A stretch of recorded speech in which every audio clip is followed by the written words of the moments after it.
When there's multiple hundred ladies. Yeah. Dovshin Dalet. Wait, and before. Touching dollars is the first one, right? Well, this is not the first one. Touching dollars.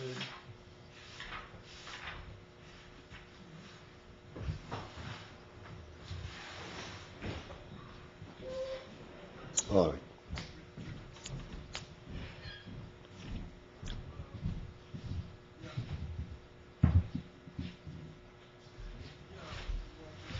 All right, let's start.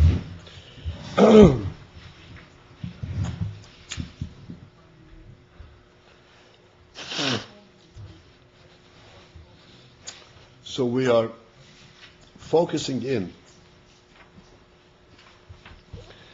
to this phenomenon, into this phenomenon of the Galgalim and the entire cosmos, how they all operate, and pointed out that they are really separate and independent bodies, and each one has its own spin and its own path, and yet, at the end of it is that they're all focused to accomplish one single task.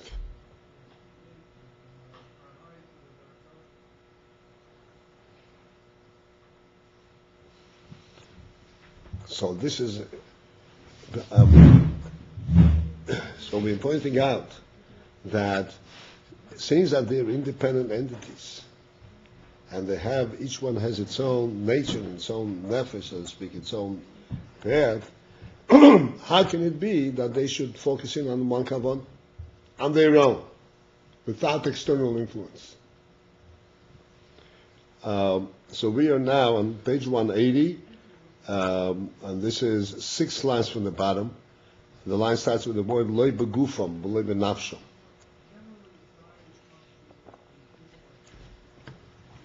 They're not connected to one each other, not bodily and not in terms of their activity, in terms of a nefesh.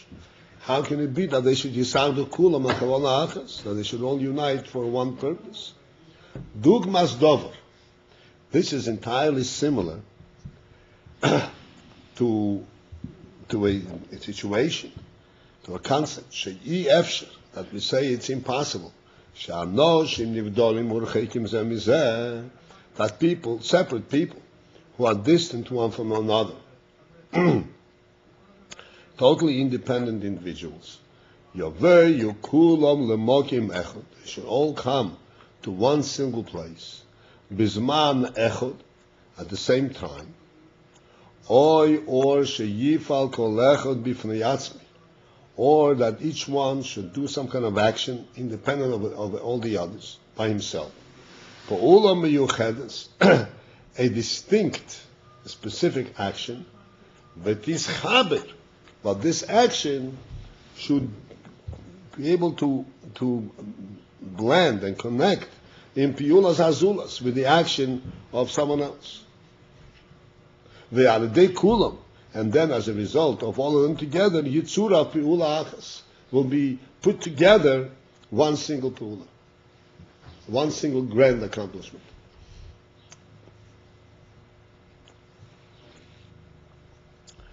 She'i Yevshar Hadover, where this thing is impossible, Kiyim, except Kishayesh Manhig, when there is a guide, a leader, Shemesadrom, who arranges them, Shehu Chutz Mehem, Vehu Hamsadrom. He himself is not involved in their activities. He is outside of them, and he supervises, he guides them, but he himself is separate. Vehu Hamsadrom, and he organizes them and sets them up in their tasks. What's an example of this?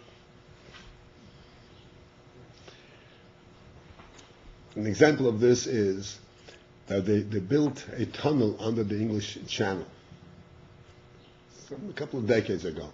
I remember it was a big triumph. A tunnel, for cars under the English Channel. And the engineers who designed it So they started building it from both sides, from the French side and from the British side. And then someplace in the middle, they were supposed to meet. And lo and behold, when they came to meet, they were on two different paths.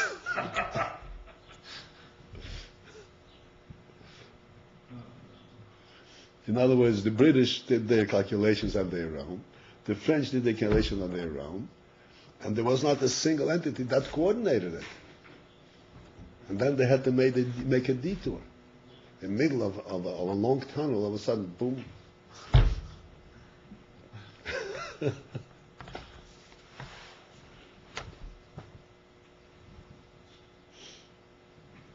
The workers who were putting it together, they were doing a perfect job. They were going straight.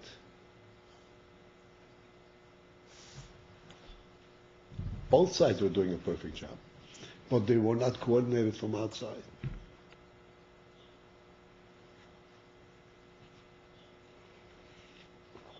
Each was trying to accomplish his own part, but not to join together, that these two sections should join.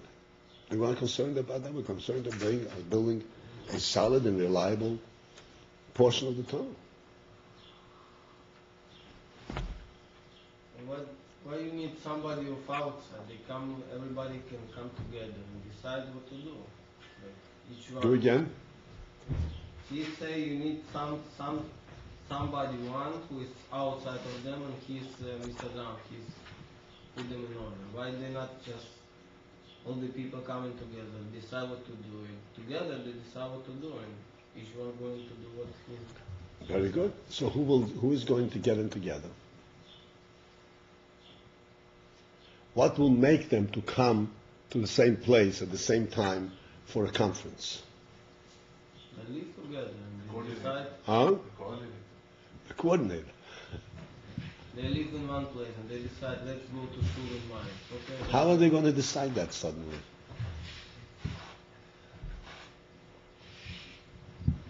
Did you know that the other side of the building? Excuse me?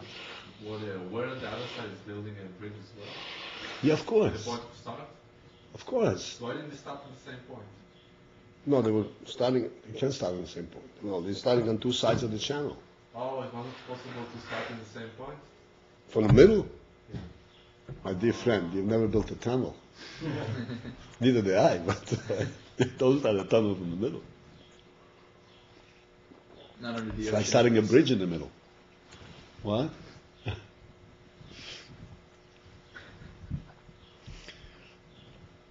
People then can come together and decide what to do. But listen, this is so simple that, debating it is almost a childish thing.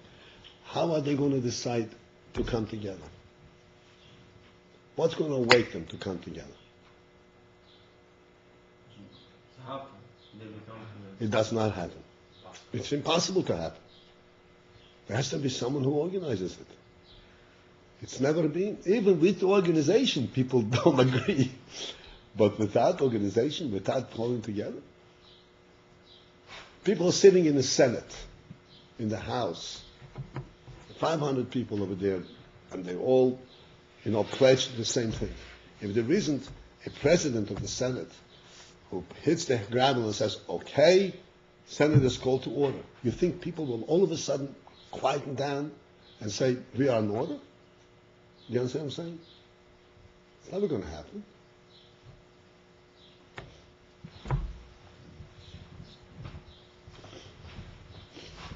So they keep hitting the beam in 770.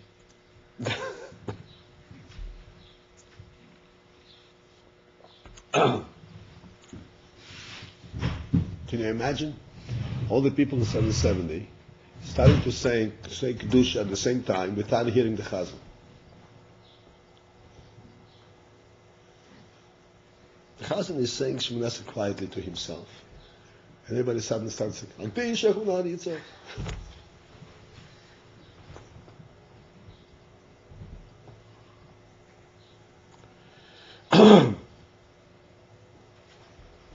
K'moi Kein Yuval.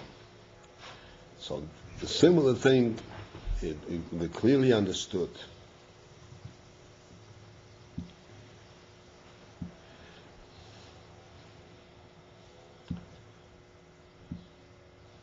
Galgal, in the overall Galgal, in the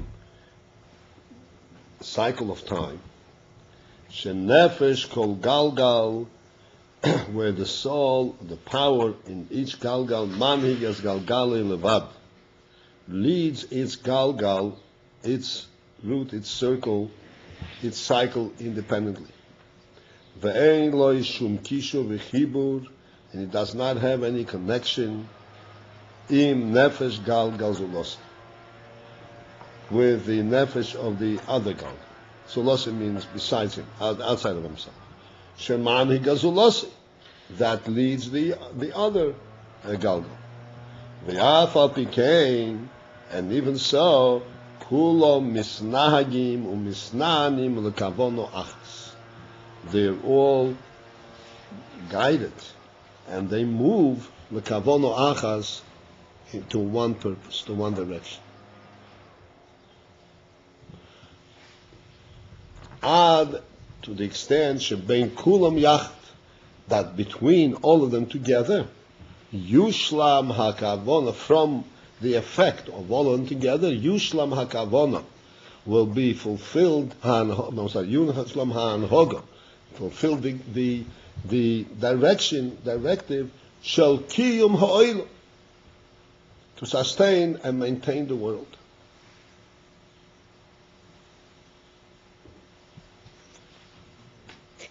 Okay, I'm going to stop here for a moment, and I want to discuss this entire logic and point out the following.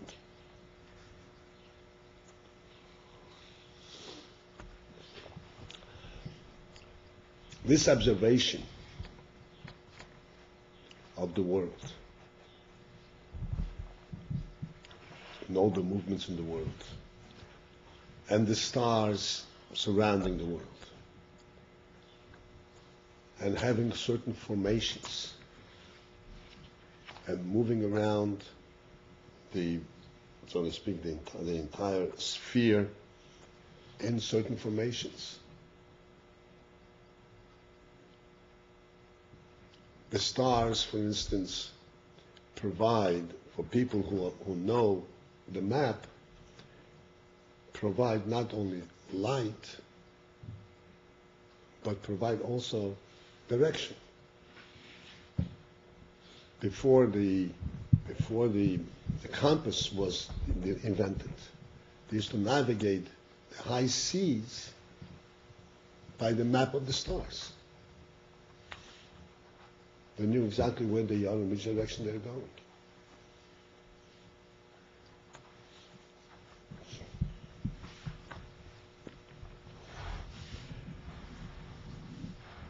So, a person who lives in the world, who observes, who is a participant, so to speak, in what's going on, he doesn't need this logic. He senses, by the way, when you look at the world, you see firsthand the unity that's in the world. And you see the unifying force, the unifying spirit. You see right away that this is a unified. There is a spirit that unifies this and has a specific purpose. This is an observation. We must not lose sight of this. What I mean to say is, we learn all the time that there is Chochmah and Bina. Bina is a process, a logical process, that through arguments and logical presentations, you can explain certain phenomena. And you get to prove certain things. Chokhmah is a much higher level, where you actually perceive the reality of it. You perceive it. You can't explain necessarily, but you perceive the reality.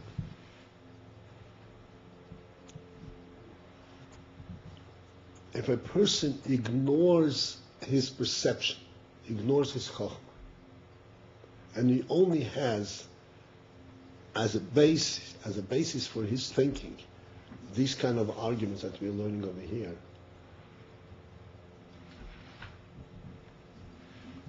he is going to be devoid. Devoid means without, absent of a reality.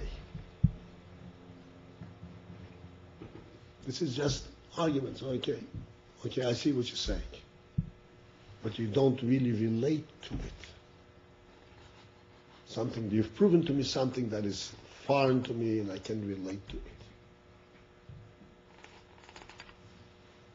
And it remains foreign. You know what foreign means? Foreign means strange. It has nothing to do with me. It's not my world. It's not my world. You've proven to me something that is not in my world. My world is, here I have a book, I have a cup of tea, I have a table. That's my world. It's not my world. Nothing to do with me. Unfortunately, the exposure to Chochmas Chitzenius, we discussed it one time, Chochmas Chitzenius, science, Chochma, understanding the world, existence from an external perspective, rather than from an Neshama perspective, has the effect of us losing sight of a real Chochma perception. Losing sight for both reasons. First of all, you get involved in this nitty-gritty logic. And the other thing is that those people who have this approach, they discount the Chochma perception. They say, that's childish. That's imagination. That's not real. It is very important that we understand that the way we see things from the Chochma perception, this is very real. This is the way the human soul sees things. This is not imagination. This is a reality. Surely, it is also imperative, also necessary, to then delve into this reality and think into it and find the arguments and the reason. Why do I see such a? Why do I see it? What makes me see this unity? What makes me see that there is something uniting it? So this is the logic that we present. The reason I see it, because I see so many things coordinated and so forth. But first and foremost, I have to see it. The fact that I see it makes it mine, makes me relate to it. It makes it real to me. This is called life. I relate to the world comes to life.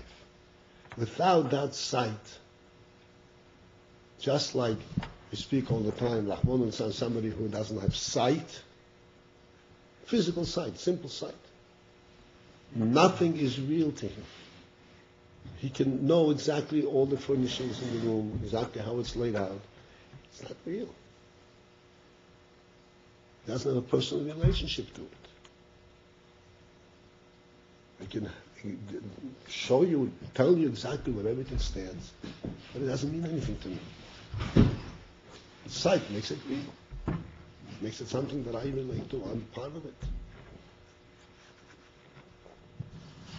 It's very important to understand that the way we perceive things from perception, our nefesh perception, our chokhmah perception, even if we did not analyze it, very, very important. And it's very important that when we do analyze it, the analyzation is only to explain what we see. It's not separate. It only explains what we see. And now I see it, it's real, and I also have a means of explaining it.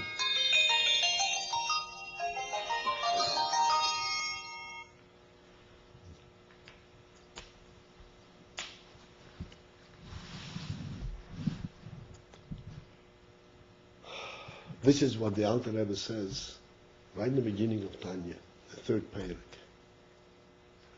That when a person is misboinain, a bina, he's misboinain, and if it says he's misboinain, mitoich eis dvar chochma hamusko b'sichli. He's misboinain not just in something external that has nothing to do with him. His boldness is into some chokhmah that is comprehended, that is muskal, that he is perceived. It's muskal. Something what he reads, like muskal is. No, something that makes sense to him in his mind. That's muskal b'sichli, not something that he reads. After he reads, oh yeah, I always wonder, I always felt that way. Something real to him. So then when he is misboinen in that, this brings that chokhmah begilui. He can now put it in perspective and say, oh, that's why I thought like this. This is why I felt this. But it's only explaining the broader, the bigger reality, his reality. And we must never, chas v'sholom, allow this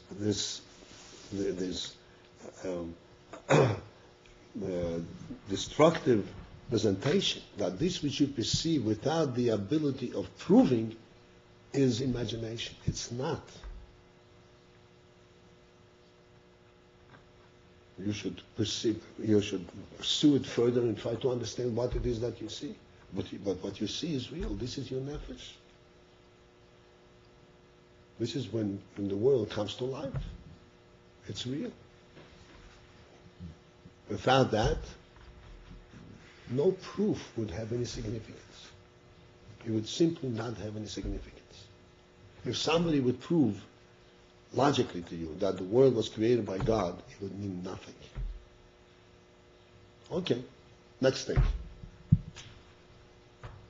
Same as saying Ford designed the car.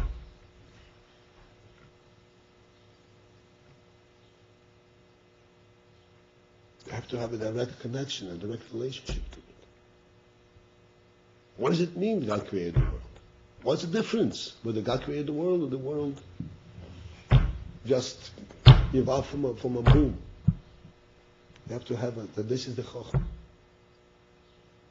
This is the Emunah. Then, when you bring the Emunah also into Havana, that's what you want. That's what Rebbe says the word you want. It's only Havana to understand. This is not what makes us aware of it. These arguments are not what makes us aware of it.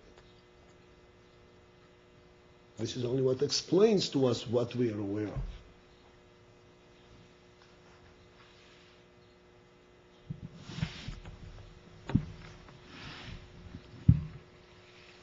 We don't learn my marm about what you're aware of, right? I mean, if that's the most essential, that you should have that perception of Chochmah. We are learning Maimonim, but we miss the point many times. What of that when the Siddur says that every Yid has inherently a knowledge of Hashem, Emunah. This is not a mysterious statement. This is a statement that speaks about your awareness. You have that in awareness. You may have stashed that awareness someplace in the corner of your mind because whatever. And you said because Chol B'Chitzenis doesn't recognize it. But that's your awareness. That's a real life. You know what I'm saying? This is the real life. This is what defines you as a human being. Because the table and the chair, Lahavl, the cat also sees. It means nothing to it.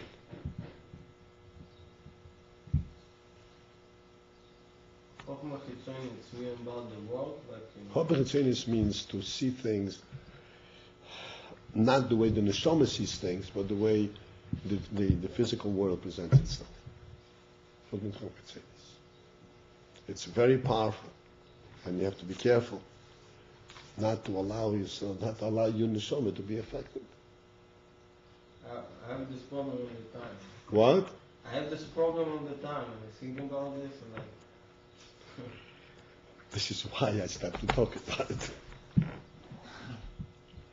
when I study in the schools, like always, I study something that's as a course and time. But it's like this. It's all the time should.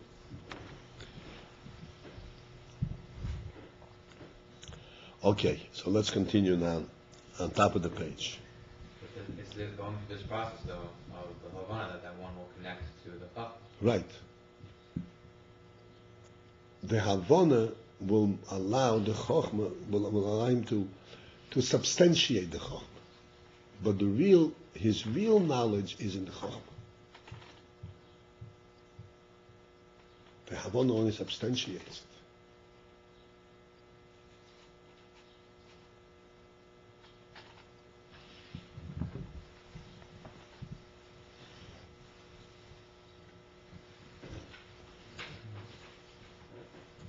Al Korchon, okay, we have the place at the end of the first line on 181. Al Korchon, Leima. Therefore, it is forcing us. Al Korchon, it is forcing us to say, Shehakoi Shrom Yachat, that which binds them together, Einoi Heim, is not them themselves. Kiyim koyach elyon. Rather only koyach elyon, a supreme koyach, nivdal mikulom, separate from all of them. Vehu koyach habilti bal gvul. And that is a koyach that is without boundaries, does not have limits, boundaries. Shekoishrom umiyachdom, that binds them together and unites them.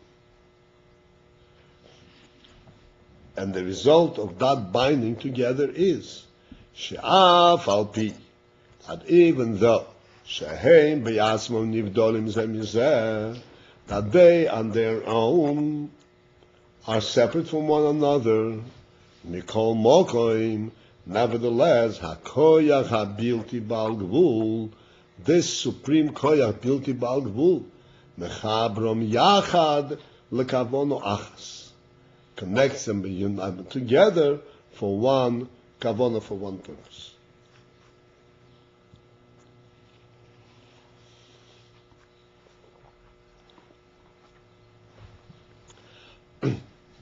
Let's discuss a little bit this insistence that there is a koyach separate from them, and that this koyach is bilti bal gvul, is without boundaries.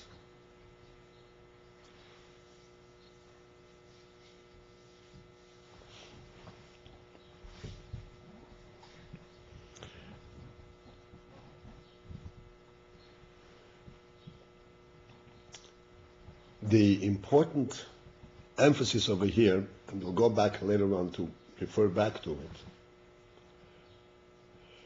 the important emphasis, the important point to conceptualize and to relate and to realize is that this unified purpose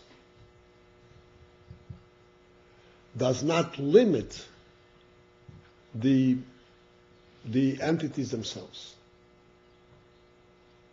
The galgalim and the bodies and so forth.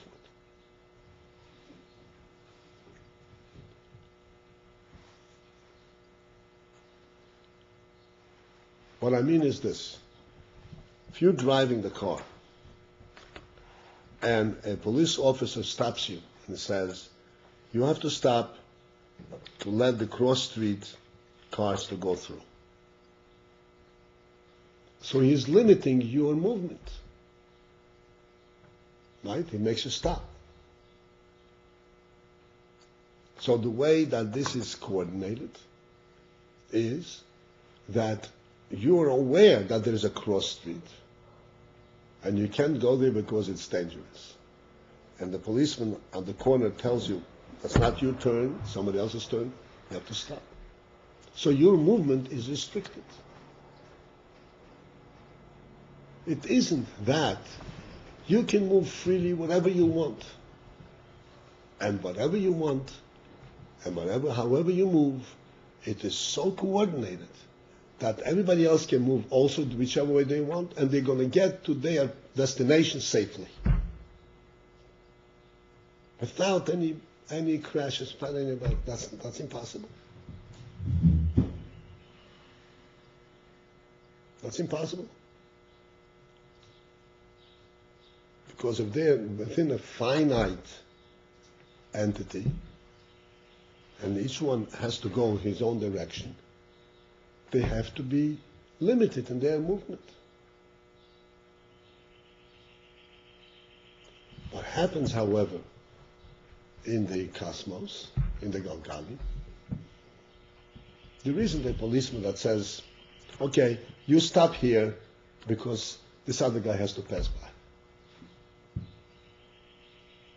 Each one is following its own path, freely, undisturbed, unobstructed, as if there is nothing else but me.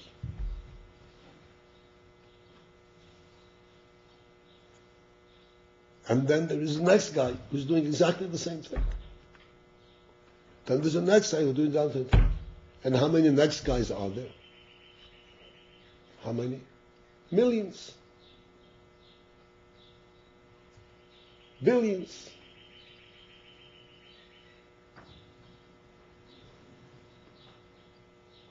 It's not a question of number anymore. Even two guys should go freely in their own direction. It's inevitable that they will crash. A city that has two cars has to have to coordinate that when they're going.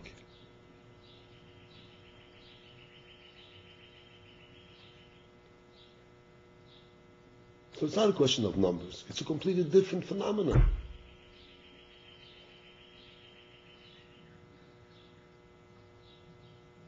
They're flowing freely in the infinity. Bli gvul.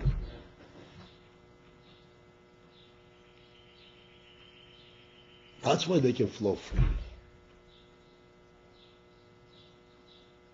And the Bli gvul itself defines the purpose.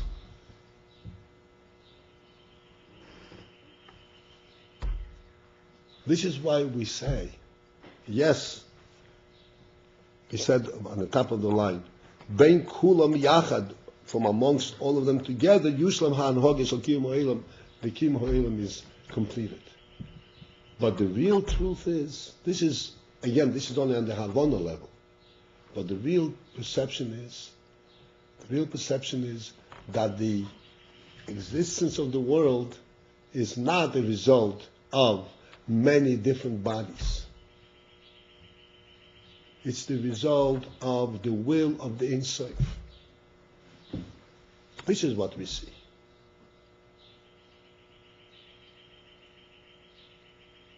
Because this existence is not precarious. What precarious means it's not shaky. It's not if you turn right, the way it is going to be safe. If you turn the other way, it's going to be a crash. No, there is no. I can go freely whenever I want. And automatically it's going to happen. Why? Because there's an infinity, there's an infinite soul, an infinite purpose in this. That no matter what happens, this is going to happen. No matter which way you go, this is going to happen. This is bound to happen. So from one side it's no rules, like everybody move whatever he can want. And from another side it's the best, complete, like perfect way. That's right. There are no rules at their level. On their finite level, there's no rules. The rules are way outside of them. That's why he says it's blig rule. It's a blig ruling. The fact that there is a world shows us a koyach blig rule, not a koyach gvuli, a finite gvuli, a koyach that coordinates very well. Because if that were the case, then they would have to slow down. They have to be limited, directed. But each one runs their own way. In other words, it's a perfectly, quote-unquote, natural phenomenon that it happens. Even though it doesn't have there are so much input, so many different effects, so many different causes that go into it. Therefore we see, we recognize that this is a koyach ha-bilti bal gvul. Bilti bal gvul means that this existence is not within a boundary. And everything that exists, particularly the center, the earth, and all the effects that come upon the earth, this is mitzad the bilti bal gvul.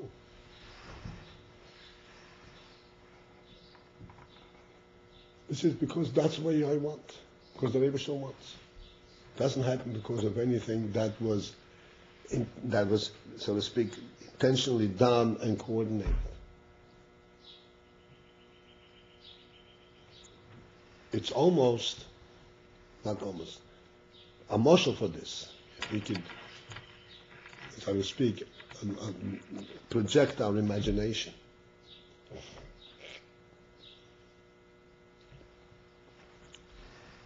You want to build a house, and you have an idea of what kind of house you want.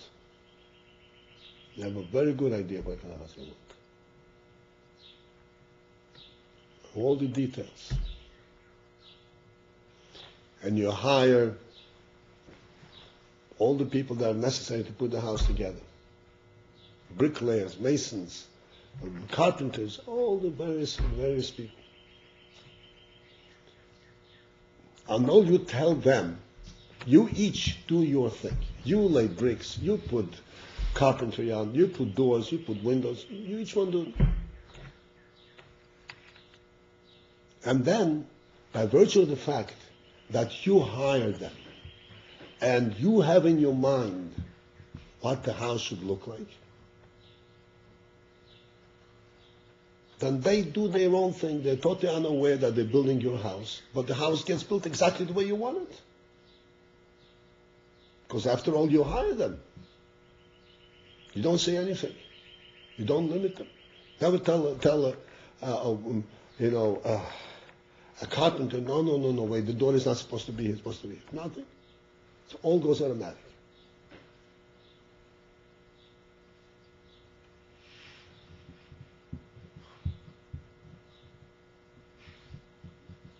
Understand? So within a finite world, this is impossible.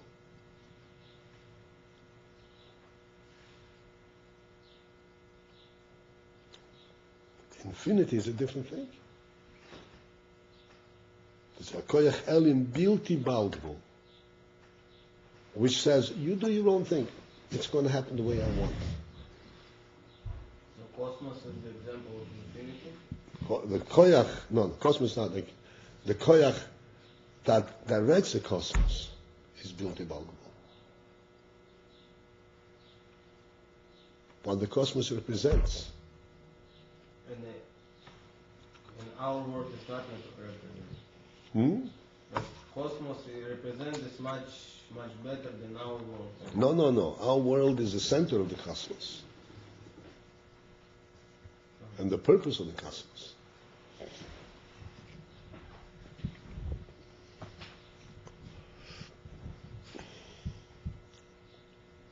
got a question? Why not?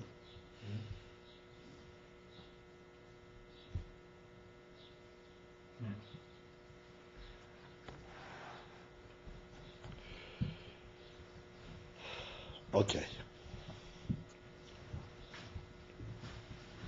So that because the koyach that coordinates them and unites them is a koyach bilti balgvul, it can unite them to a single and focused kavanah without them being aware of it at all. They're not limited in their movement. They do their own thing.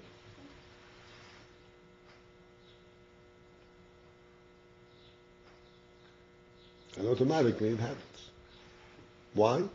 Because the Balgvul, Bilti Balgvul itself wants it.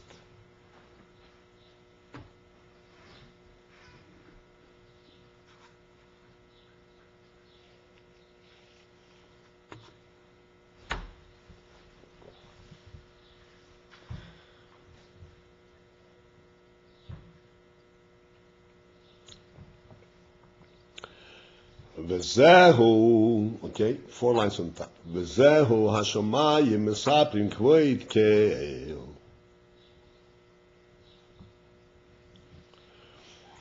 This is the point of this pasuk, that the shamayim mesaprim. Mesaprim means they relate to us, they tell us. Kvoid ke'el, the glory of Hashem. The pasuk tells us the following: Shalavad zois. That besides that, in addition to the fact, ma she'alidei tzvo hashamayim, that as a result and through the tzvo hashamayim, through the observation of the heavenly hosts, onu masigim umevinim, we comprehend and we understand Gedulas Oir and Soy Bor, the greatness of the Oir and Soy Bibchinas Mamalik Olam, at the level of Mamalik Olam, at the level that expresses itself in a worldly form. All of these entities, this express themselves in a worldly form. This is a star, this is a planet, this is everything has a name, has defined what it is. The Malakolam, the Hainu, which means Shemahave Umechaye Eskol Hanivroi. He creates and sustains all the Nivroi, everything that was created, all the creatures. Shekol Echod Yesh Beichayis Proti, where each one has a Chayus Proti, has his individual Chayus. Of the Chayus is expressed in different ways. The Chayus of a human being is one type. The Chayus of a planet is another type. The Chayus of a star is another type. And its movement and its energy that it emanates, this is all different Chayus in the different aspects. This all tells us the Gdulas Ein Sof, that he can express, that he's expressed, his greatness is expressed in this huge variety and multiplicity. Hine oid zois, but then there's another thing completely. Another thing. Alidei tzva hashamayim, through the observation of the tzva hashamayim, onu masigim, we comprehend b're'iyos sichlis, with the mind's eye, with an intellectual sighting. K'moi re'iyas ha'ayin, such a clarity and such a clear observation, even though it's only the mind's eye, but it approximates, it's similar to the ears ha'ayin, to the sighting of the eye. Because with the eye we don't see the Oyer Ein Sof. With the eye we see only finite entities, we can't see Ein Sof. But our mind's eye sees it with a degree of clarity that can only be attributed to eyesight. It's possible for us to get to this, because we read the start of my morning, let's say, בזמן, בדם בסמים, זה הסוג and ria, and nowadays it's like only כוח המדבר, like we sleep and we really don't have ria for sure, so it's very... No, ria we don't have, but ria sichlis we have. Ria sichlis is possible today too. That was not taken away. We remained intellectual people. But you have to think into it. You have to bring it out and develop it.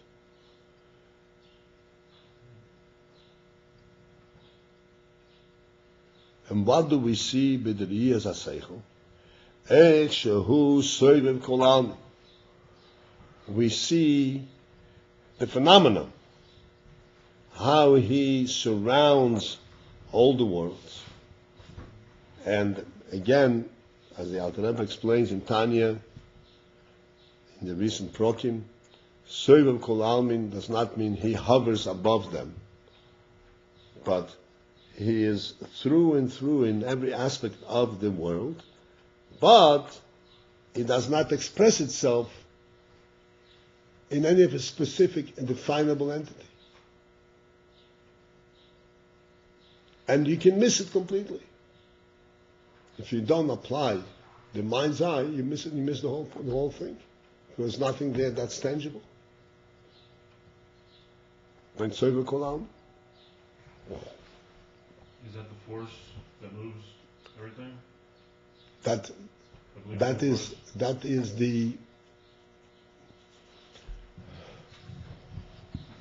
is the unifying force. That makes it all a meaningful world. That's what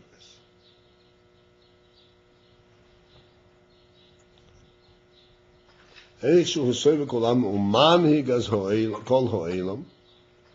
And he directs the entire world.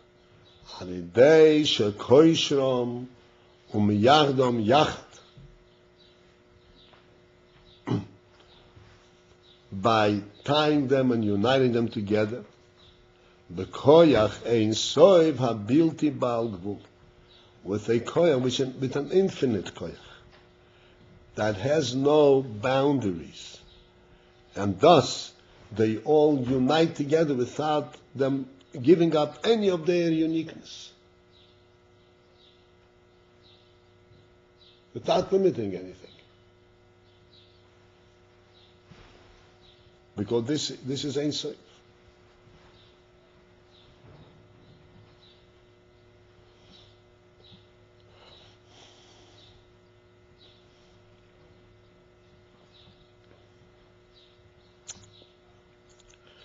וזהו השמיים מספרים כבוד קהל. Thus, this is what the Pasuk says. That the Meshamayim are telling us Kvod Ken. Mesaprim means they are relating to us. Even though they don't speak. As the Pasuk continues to say, Ein oimer ve'ein dvorim belin yishma koilam. They say nothing, they speak nothing. You can't hear their voice. And yet, their message is clear. Shalidei, how is it that they are telling us this? Shalidei hahistakos bashomayim, where as a result, and through our contemplating and our focusing in,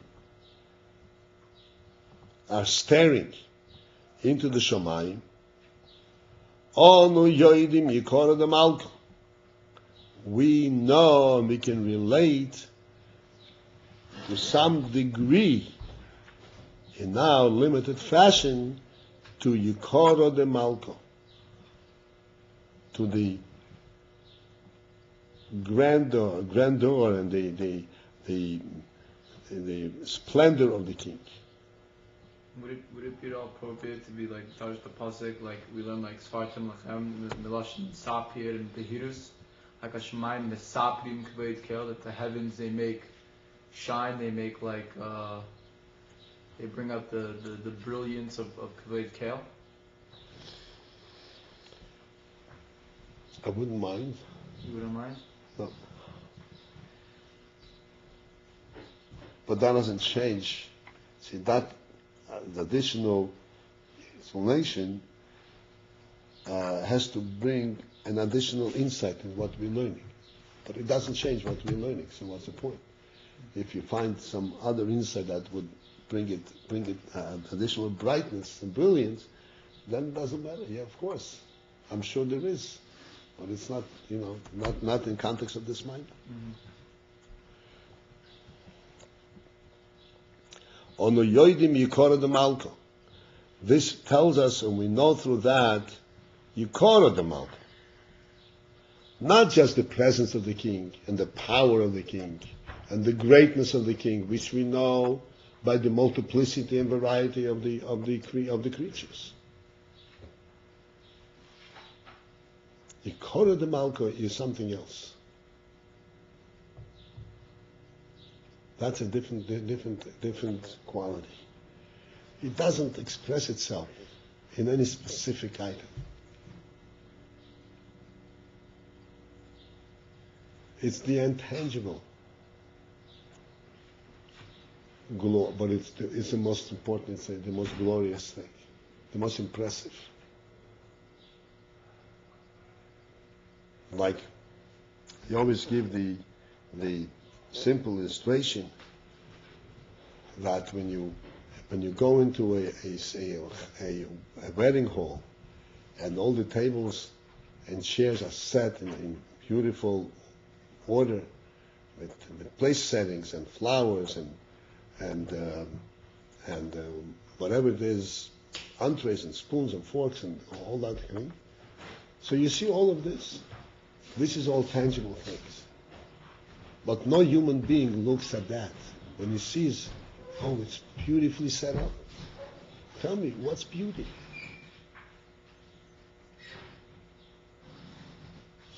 How much does it weigh? That they have no way to describe. That's what they call it. This is beyond Memala Kolam. This is a Soiva Kolam. And Shomayim are telling us not only the Memala Kolam,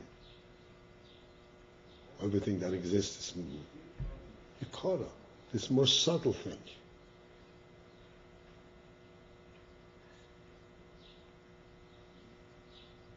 That opens up that touches us in a different way. And it opens up a different quality in our nefesh. Beauty and brilliance.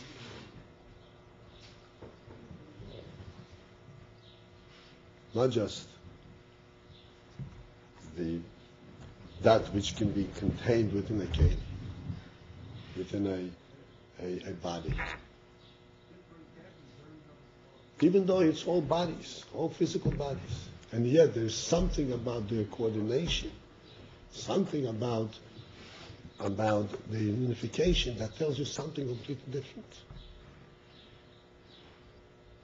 They don't even know what they're telling you. They're oblivious to it. The tables and chairs at the chasana are oblivious to it. As far as they're concerned, they're in a storage house.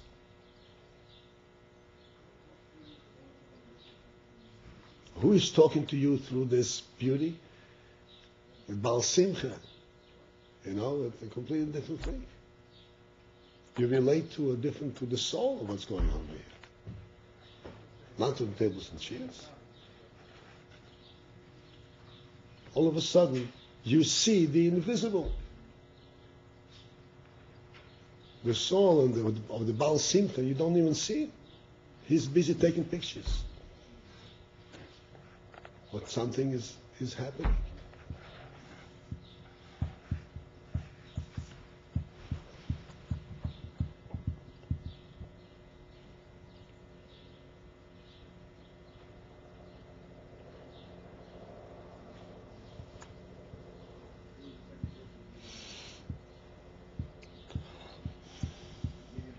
Okay.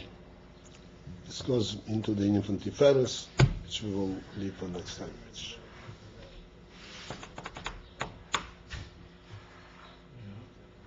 Are you with us? You may not know, but the order of the house is, after we finish an ois, we go back and each one of you says a little piece and explains it.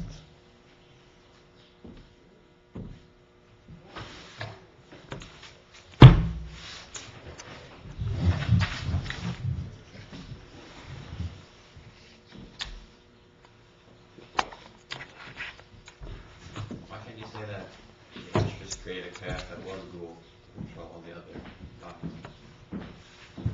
I'm sorry? Saying that I explained, this is why I explained, this is why the Rebbe repeats over here.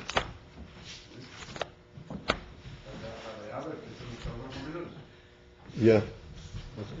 Me? Excuse me, I'll